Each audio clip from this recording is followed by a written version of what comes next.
Madame, Monsieur, bonjour. Merci de nous rejoindre. On revient ce matin sur la réunion du gouvernement présidée hier par le Premier ministre, ministre des Finances, Ayman Ben Abdelrahman.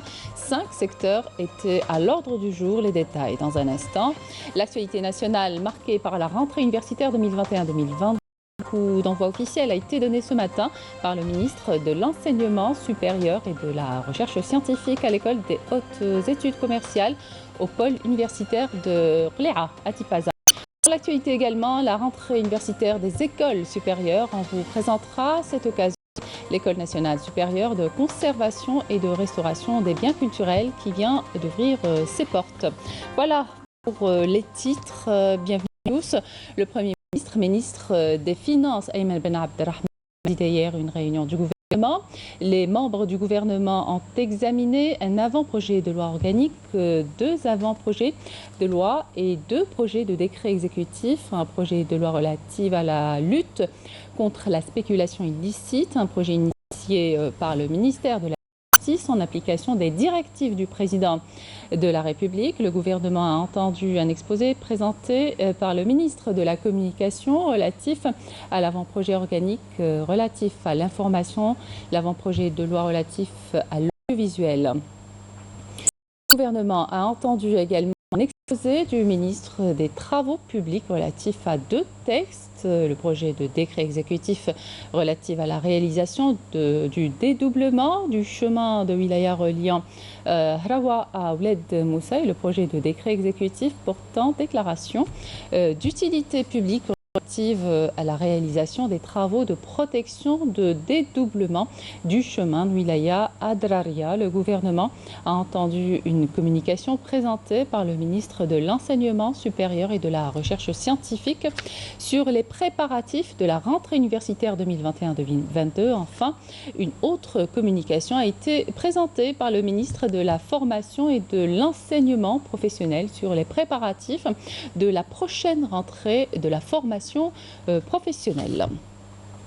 L'actualité nationale marquée ce dimanche par le lancement de la rentrée universitaire 2021-2022 pour pas moins d'1 696 000 étudiants. Le coup d'envoi officiel a été donné ce matin par le ministre de l'Enseignement supérieur et de la Recherche scientifique, Abdelbaki Benziyen, à l'École des hautes études commerciales au pôle universitaire de Rléa à Tipaza. Il était accompagné par des membres du gouvernement. Le secteur a été renforcé cette année par l'augmentation des écoles nationales supérieures, l'inauguration plutôt des écoles nationales supérieures des mathématiques et de l'intelligence artificielle devant accueillir les premières promotions composées de 200 étudiants chacune. Il sera renforcé cette rentrée par la réception de 20 200 nouvelles places pédagogiques à travers le pays pour l'encadrement pédagogique. 1400 nouveaux postes ont été affectés. Je vous propose... Alors, on rejoint tout de suite Saïda Mayouf qui est sur place. Saïda, bonjour. Pour garantir la réussite de cette rentrée universitaire, le ministère de l'Enseignement supérieur et de la Recherche scientifique a pris une série de mesures. Oui, bonjour Emina. Effectivement, donc c'est à partir du pôle universitaire de Koléa dans la wilaya de Tipaza, un pôle universitaire qui, faut-il le rappeler, abrite 5 grandes écoles que le coup d'envoi officiel de la rentrée universitaire 2021-2022 vient d'être lancé par le ministre de l'Enseignement supérieur et de la Recherche scientifique qui était accompagné par une forte délégation ministérielle. Et comme vous savez, cette rentrée universitaire intervient donc dans une conjoncture sanitaire très particulière marquée par la pandémie du coronavirus. Le ministre de l'Enseignement supérieur ne manquera pas de mettre en avant la nécessité de la vaccination afin d'endiguer justement cette pandémie.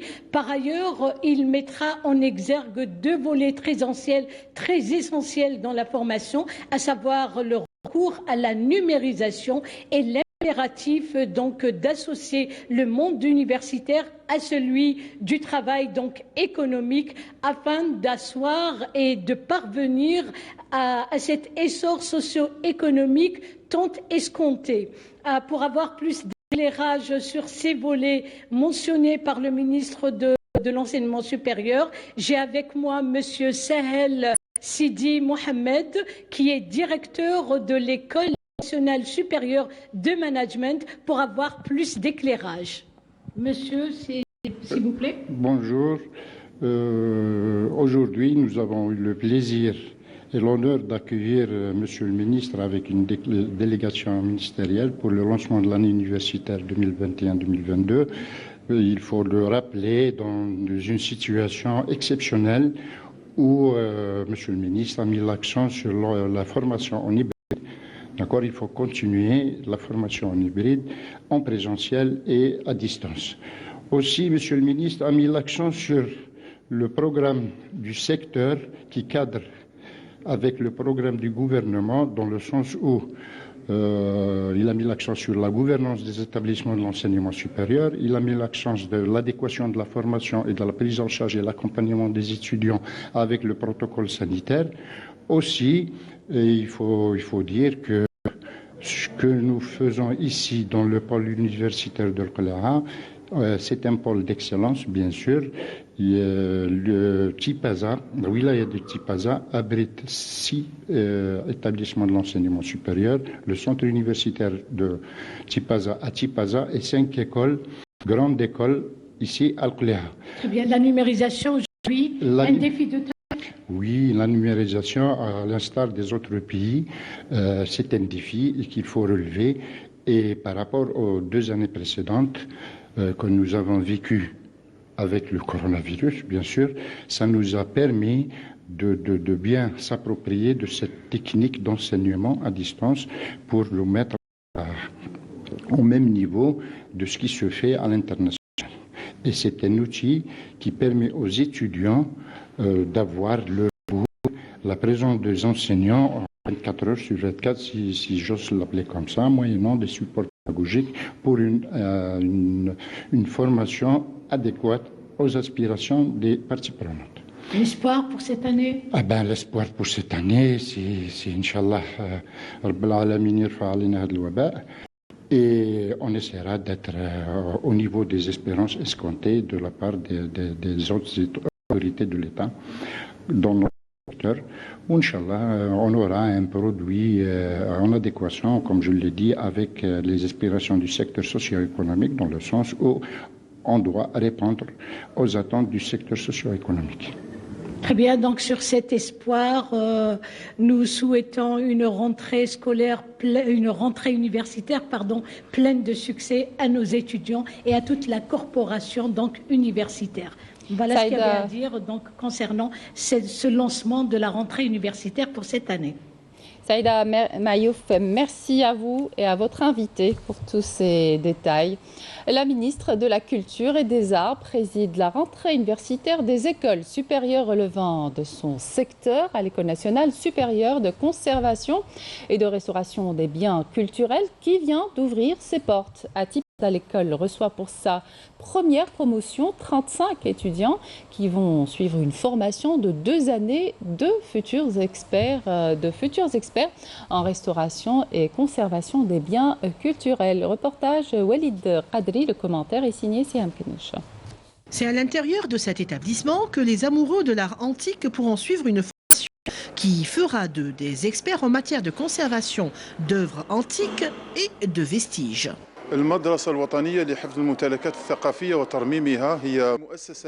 Cette école est pionnière dans le domaine de la conservation et de la restauration des biens culturels à l'échelle nationale.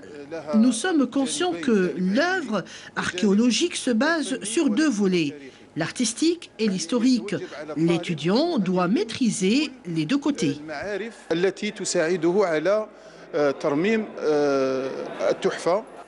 Les étudiants doivent avoir suivi des études d'art ou d'archéologie ou bien d'architecture.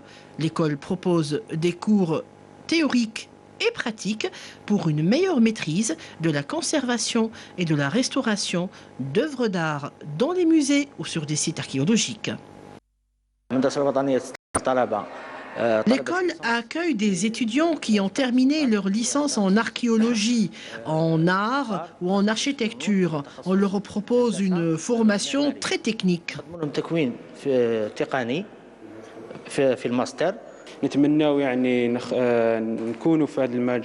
Nous souhaitons être à la hauteur et bien apprendre, maîtriser ce métier. Comme ça, nous participerons nous aussi à la conservation de notre patrimoine. Prenez par exemple la mosquée de Ketchaoua. Si nous avions des experts en restauration, notre pays n'aurait pas fait appel à des étrangers. Pour cette rentrée, ils sont 35 étudiants à avoir choisi cette formation qui durera 2 années. L'École nationale supérieure de conservation et de restauration de biens culturels est une valeur ajoutée pour notre patrimoine.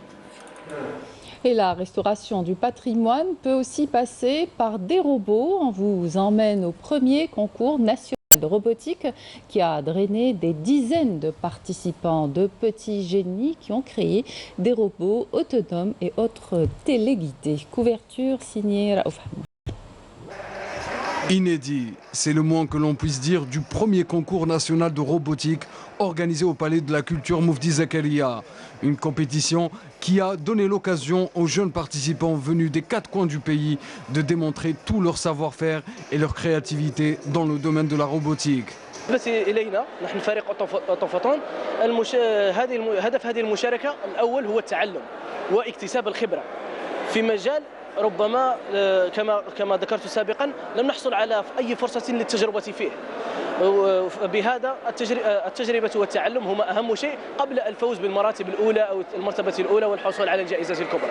نشاركوا به نطوروا من وحدنا أول حاجة، دوزيام حبينا نشوفوا الناس كيفاش راهم واصلين وراه حابين نكتشفوا الناس كيفاش راهم يخموا، ومن بلوس دو حبينا ثاني نعرفوا مستوانا وراه واصل ونزيدوا نشطروا وحدينا. Les participants doivent concevoir un robot autonome et un autre téléguidé, où chacun d'eux devrait franchir une partie du parcours tracé représentant la cartographie de l'Algérie. La compétition se compose de robots. Le premier robot suiveur de ligne, il est composé de trois détecteurs. Le deuxième robot, il est téléguidé. Il est le plus difficile. Pour gagner le plus de points, c'est à peu près, il faut mettre les boules sur le carton. Une expérience vraiment enrichissante par rapport au domaine de la robotique. Donc le domaine de la robotique, c'est un domaine très important. C'est un domaine ouvert à toutes les personnes. La robotique reste un domaine ouvert à toutes les personnes. Peu importe l'âge, donc ils peuvent produire beaucoup de prototypes qui peuvent être exploités directement au domaine de l'industrie. Parrainé par le ministère de la Culture et des Arts ainsi que par le ministère délégué auprès du Premier ministère chargé de l'économie, de la connaissance et des startups, cet événement a pour but de valoriser les nouvelles technologies, de vulgariser les sciences techniques et offrir des opportunités aux étudiants et jeunes diplômés. Nous sommes très fiers qu'une telle initiative puisse se concrétiser aujourd'hui en Algérie. C'est un concours qui, comme vous l'avez souligné, est une première en Algérie. Il a réuni des équipes de plus de 40 wilayas qui ont pu concourir lors de plusieurs dans le secteur, dans le domaine de la robotique. Ça nous a permis aujourd'hui de découvrir des talents souvent d'un âge, très jeune âge, des participants dont l'âge varie entre 11 et 20 ans, 21 ans. Aujourd'hui, on est extrêmement fiers de pouvoir voir ce genre de manifestations s'organiser en Algérie avec des standards d'organisation vraiment qui répondent un peu aux standards internationaux. Après une journée de compétition, 3 gagnants ont été récompensés par les membres du jury.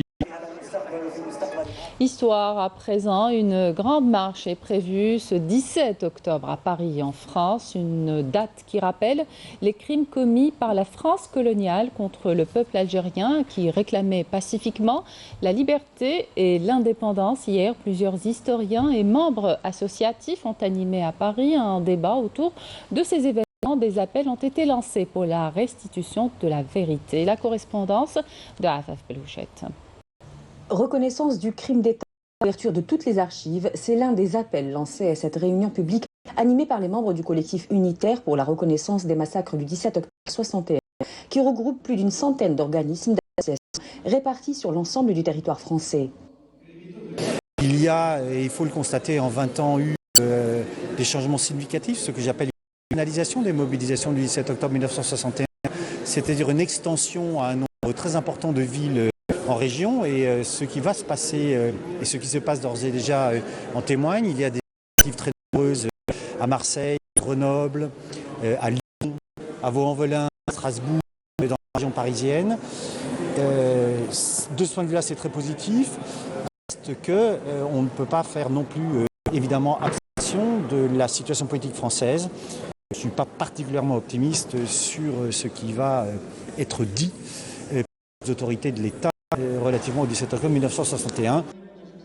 Mais si le blackout organisé au plus haut sommet de l'État français pendant des années sur cette page noire de l'histoire franco-algérienne a pu être levé grâce au militantisme sans faille des héritiers de notre mémoire, la chape de plomb demeure sur la restitution de la vérité et à travers elle de la dignité des victimes. C'est le sens de leur combat aujourd'hui.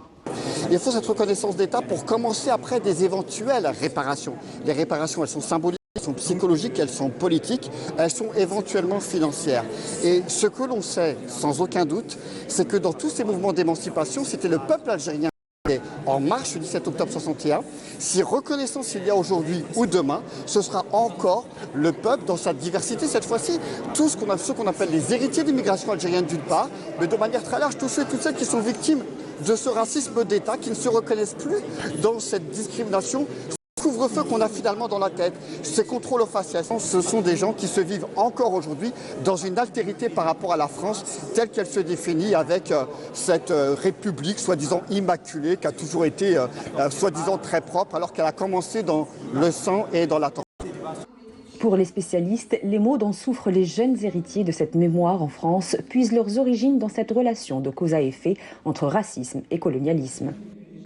Le colonialisme imaginait qu'il y avait de supposées races dont certaines étaient hégémoniques, supposément supérieures, etc.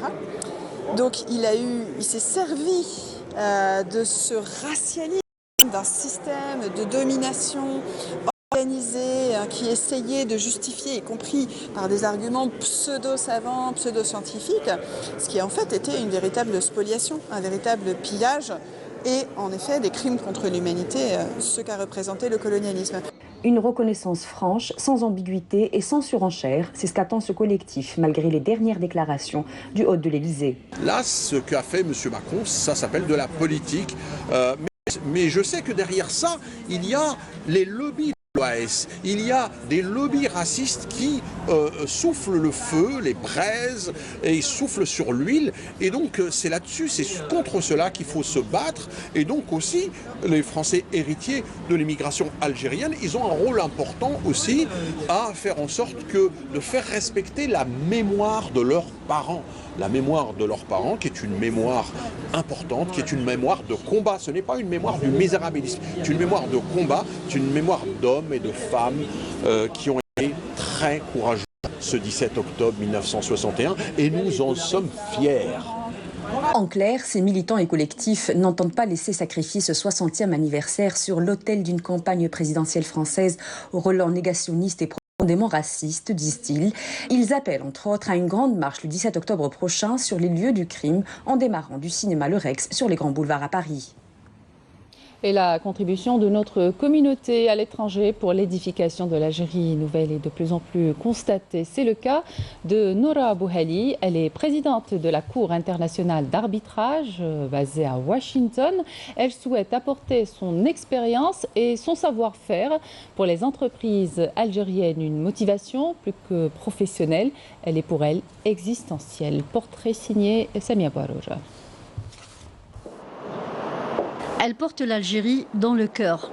Après une longue absence, elle revient du Canada pour concrétiser son rêve dans le but d'aider et contribuer au développement de son pays dans tous les domaines.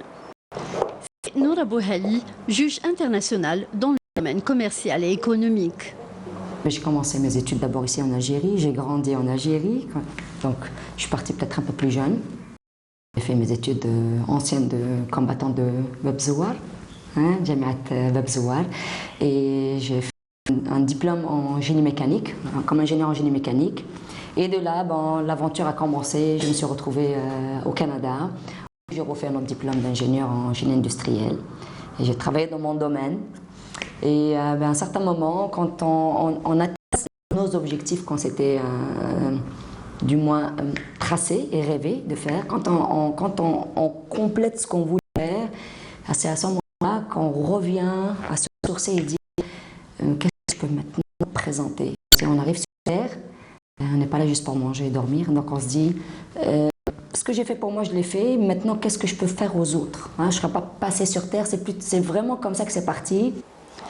Noura Bouhali a franchi plusieurs étapes pour devenir présidente de la Cour d'arbitrage et de médiation à Washington. Aujourd'hui, elle est la seule et unique représentatrice de cette Cour internationale. Je suis présidente de la Cour internationale d'arbitrage et de médiation de Washington. Et là, c'est l'occasion de dire, OK, durant ma présidence, tout en maintenant l'impartialité et la neutralité de la Cour, de dire l'Algérie, j'entends toujours parler de Zeb Jadida.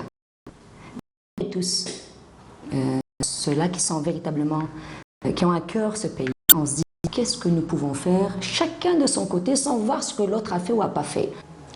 Et c'est dans cette optique que Noura Bouhali investit tout son savoir-faire et son expérience pour vulgariser ce concept en Algérie et apporter une valeur ajoutée à son pays natal. Et que ce soit à l'Algérie ou à n'importe quel pays dans lequel un genre de cours comme celui-là pourrait exister. De un, certainement, avec la promotion de ces services, vous savez, c'est comme une compagnie privée qui va faire du marketing, qui va faire un développement et qui va dire, écoutez, nous existons. Si je prends par exemple les autres cours, ils vont dire, écoutez, nous avons des salles d'audience, nous avons des restaurants qui nous entourent, nous avons des hôtels qui nous entourent, venez faire votre cause si vous avez un problème d'arbitrage. Veuillez faire dans votre contrat, citer notre cour. Et puis certainement pour le pays qui a une cour sur ses terres, même si elle est internationale, elle est impartiale, elle n'appartient pas véritablement au pays, mais c'est juste quel endroit elle prend place dans ce pays-là, définitivement que ça va de un encourager des investisseurs étrangers à entrer dans ce pays-là. Si Noura Bouhali a pu se démarquer et acquérir cette qualification, c'est grâce à ses compétences intellectuelles et humaines.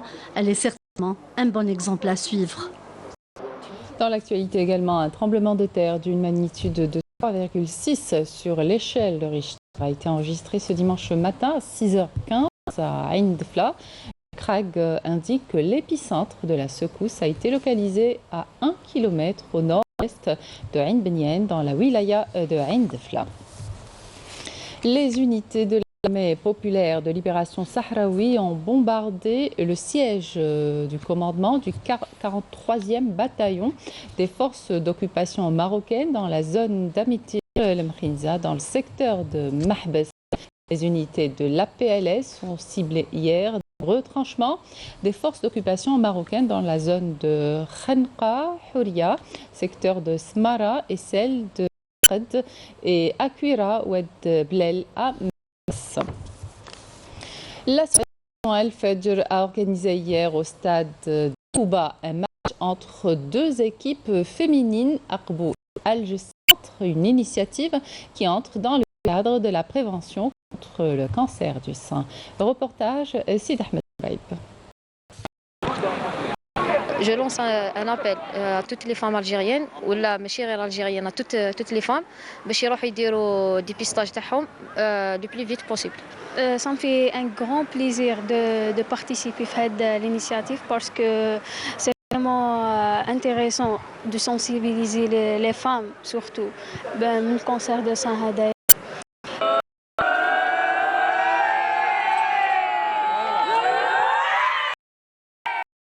Unis contre le cancer du sein, c'est le slogan brandi par ces femmes venues participer à ce match au stade Ben Haddad.